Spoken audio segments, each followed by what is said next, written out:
Hey folks, this is Matt Rainwater. I was thinking about changing up how I was doing updates, and part of it is y'all haven't even seen my face in a second, right? I don't know if y'all want to see my face. I don't know if that's something you actually want to see. But to me, I've been wanting to experiment with the formatting that I do for these videos.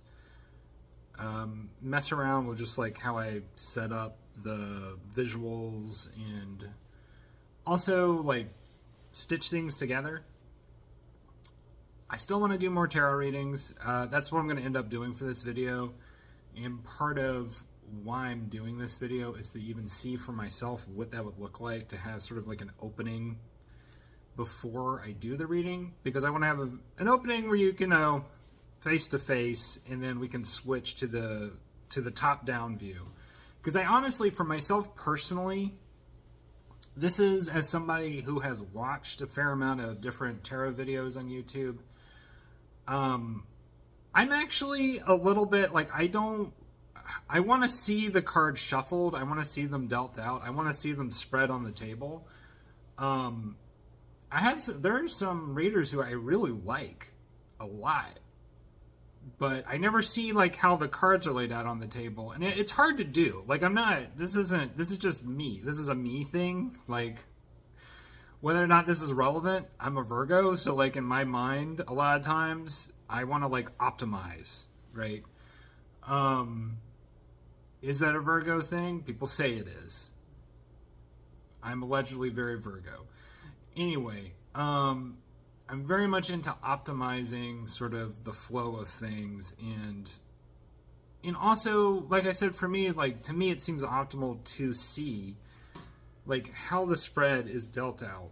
How is the person reading it? And to me, it's a great way of teaching others how to do their own readings.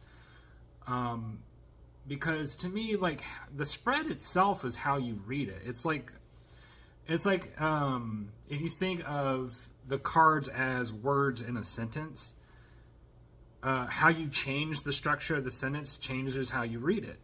So, they're the most popular format for beginners has been always like the 3-card setup, the past, present, future. But if you're not somebody who is as much into like future divination, which I am and I'm not. Like, I'm more into trying to read a moment. What might be called in the paranormal community as like remote viewing or whatever, right? Like getting the vibe. I think that, to me, there is something very interesting about... The thing that I find most interesting about tarot is seeing how a reading might resonate with another person, or how a reading resonates with myself. I do a lot of tarot readings for myself, just because I'm either bored, or... a lot of times it's because I'm bored, or I feel anxious about something. And... anybody who is dealing with anxiety, there are multiple ways that they can deal with that anxiety. They can talk to a consultant, which costs a lot of money. They can go to a counselor or a therapist, which also costs a lot of money. And there's nothing wrong with those sort of solutions. It's just that not everybody can afford those things. And something that I find very interesting, not just about tarot reading, like you can do this with ChatGPT. ChatGPT is a great counselor, actually. It's not as effective in regards to, the emotionality, which to me is personally important, having a face-to-face person to talk to. I find tarot is a little more emotionally resonant for me. And, granted, that's easy to say, too, when, like when you've made your own tarot deck. Not everybody has that opportunity, right? But you can still go buy a tarot deck, right? You can go buy your favorite tarot deck at a local metaphysics shop or online or whatever. There's a million different decks, and they all will resonate with different people in different ways. Some are more abstract, some are more, literal, some are more evocative of different kinds of emotions and different sort of vibes, for lack of a better word. They're like dialectics. That's the best way that I can, think about describing it. And so I'm getting on to such a ramble right now. I hope y'all find this interesting. Anyway, my whole point about this is something that I am thinking a lot in regards to these videos is having maybe more of a instructional aspect to them. I think a lot of this is because I feel sort of guilty that when I printed the Trailer Park Warlock Tarot deck, there was no instruction booklet with it. The reasonings for that are, A, the instruction booklet would cost a lot more money and the deck itself wouldn't get printed. B, in my mind, I was like, just go online. Like, it's not that hard to find. Like, that's what I did when I learned how to read tarot. Like, I just went online, learned the cards, and then just started making mistakes and having a lot of bad readings that didn't go anywhere. And then I started having readings where one day, like, I'll never forget this one reading I did for a friend where it was spot on to the relationship that he was in.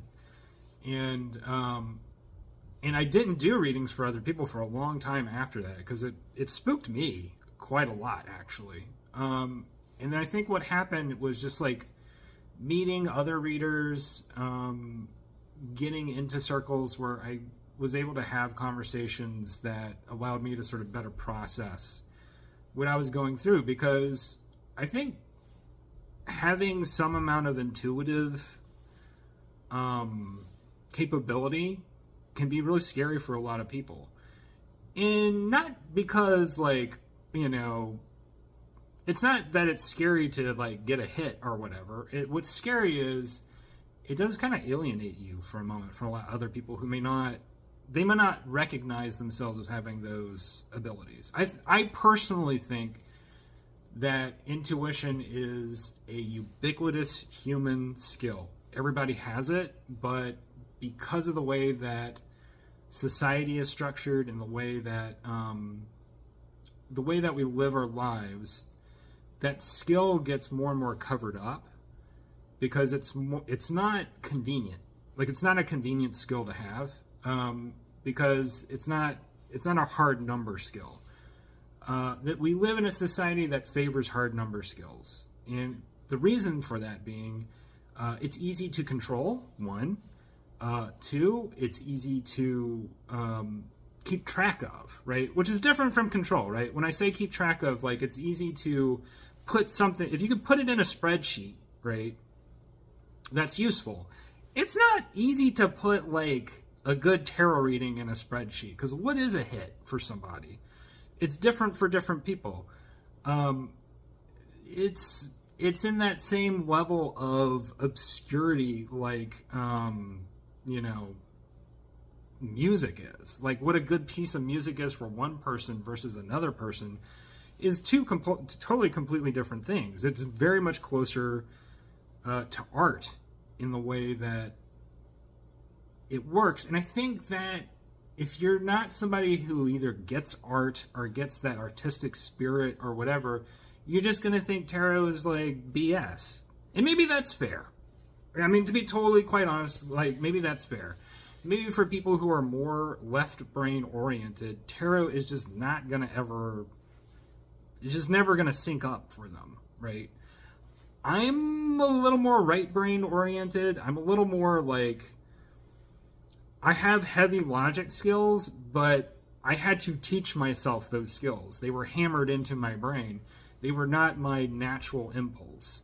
My natural impulse was more towards intuitive, like, I can't explain to you why this works for me kind of stuff. That's really hard for societies in general, right? That's extremely hard for societies in general. So that's why I've had this idea in my head, like, maybe making these videos more towards an instructional perspective, or at least have an instructional, or just a Dharma talk, or whatever you want to call it at the beginning, to sort of talk about the process, you know, learning tarot, just, you know, stuff, right? That's kind of what I'm thinking about right now. So anyway, I think that's all I have to say in regards to that. Let's move on, right? Let's do a reading in a second here. I guess we'll do it the old-fashioned way, right? Go back to the slips of paper and determine, like, are we going to do astro signs today? Because, like, last time I did a collective reading, and I like the collective readings, but they get very generalized, and I like to kind of hone in on some target, right? It just, for me, for reading, I do, my best readings are very personalized. Like, if it's a person that they have told me, like, not explicitly what they want, but just like, hey, I have this issue, and I need a little bit of, I don't know, I'm just trying to look for some kind of advice or something, you know, I can work with that, right? When it's just like, I mean, and there are tarot readers who are really good at this. I'm not that kind of reader. There are readers out there who are just like, they're tapped into something. There's a particular reader on YouTube. Well, two, actually. There are two particular tarot readers on YouTube that I can think of where they will just, like, they'll just post a video and they'll just be like, they'll either just be like, this is just for everybody or for whoever it resonates with, and it resonates with me in the most potent way. And it kind of blows my mind. Anyway, let's figure out who this reading is going to be for. This is for Gemini, and this is in reverse. You're not even, I feel like I did a Gemini reading recently, though. Didn't I? Hold on.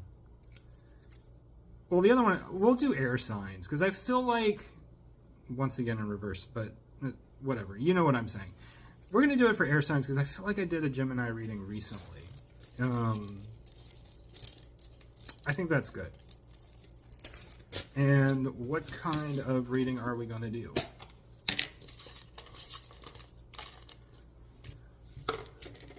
It is a wild card reading. So, probably in the future, I'll do this part top down again. In the meantime, making mistakes, part of the process. Hope you don't mind that. Let's get on to part 2. Okay, so we're going to get started with a reading for air signs,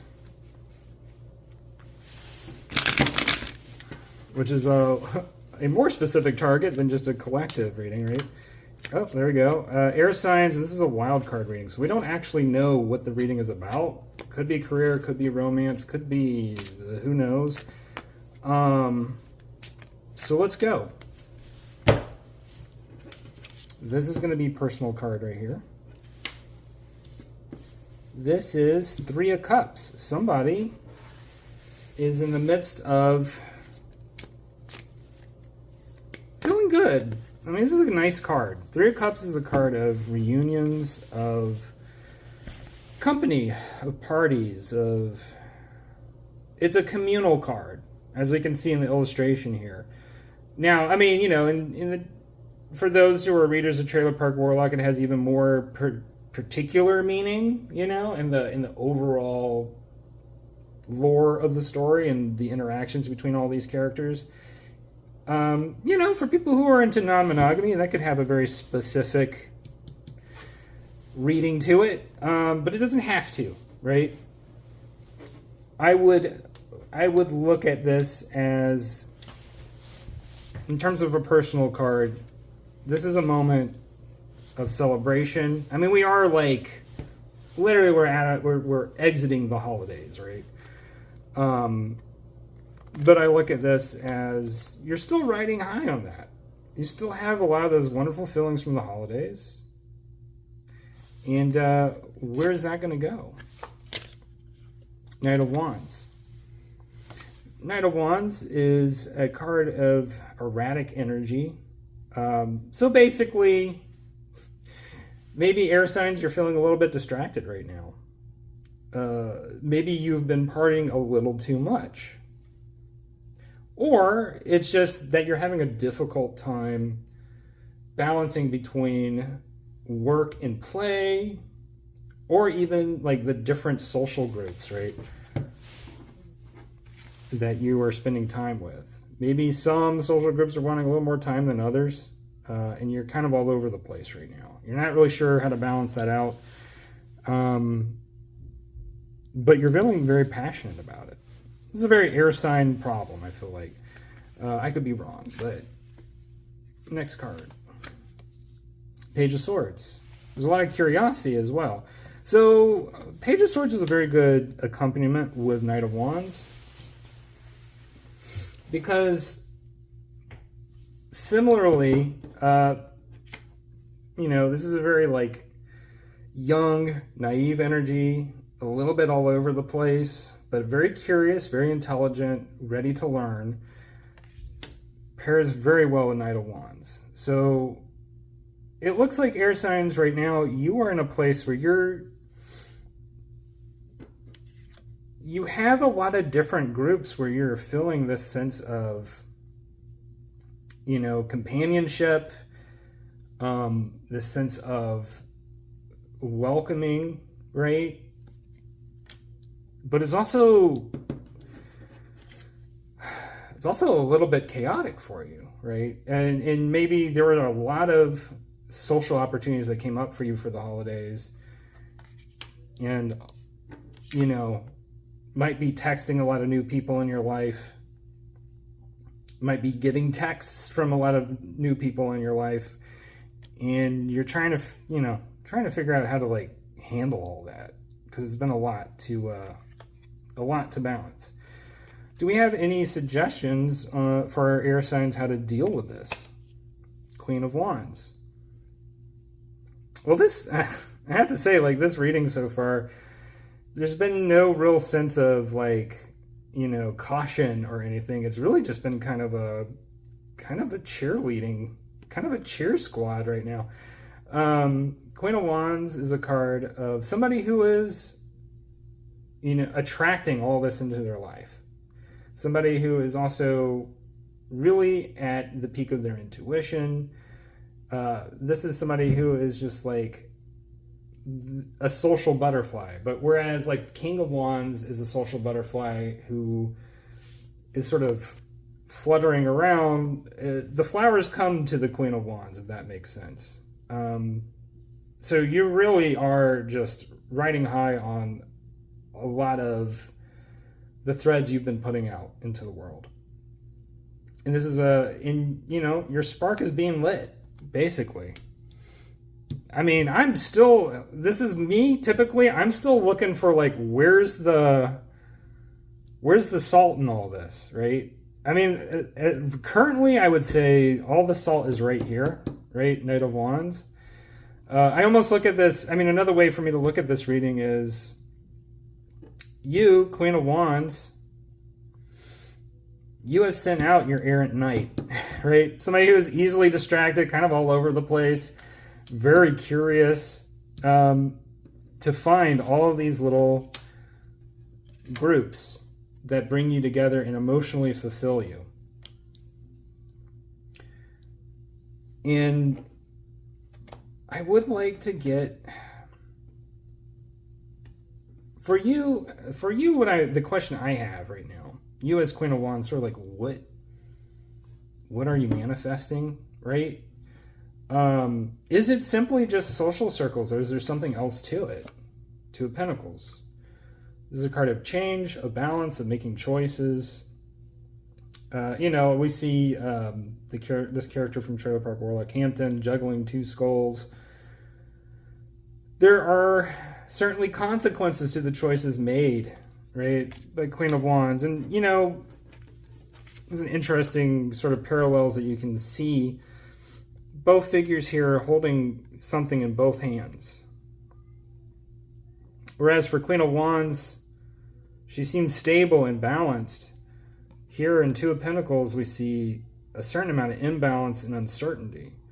So I look at this and I go, okay, well, there is this, this Two of Pentacles pairs very well with Knight of Wands in regards to that caution that I'm looking for.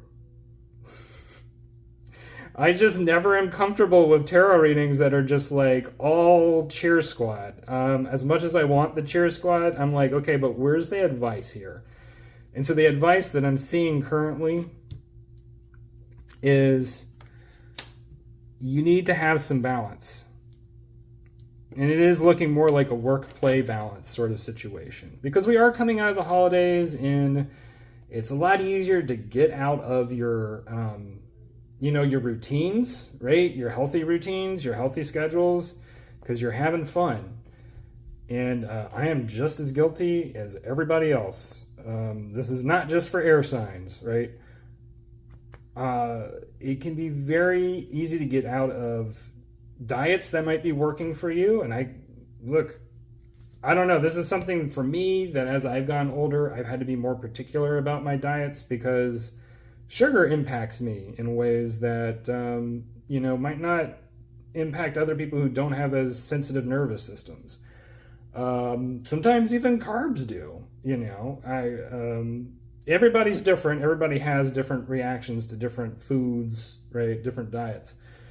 But there's some sense of, yes, you have lit your fire, but you still have to balance it. You don't let that fire that you've lit just, totally consume you. Once again, the old aphorism of fire is a wonderful tool, but a terrible master. And so here is the warning that I was looking for in this reading. I think we can sort of lock in this reading now, right? For you air signs, I look at this as you have had a really great holiday season, and there have been some really wonderful feelings that have come with it.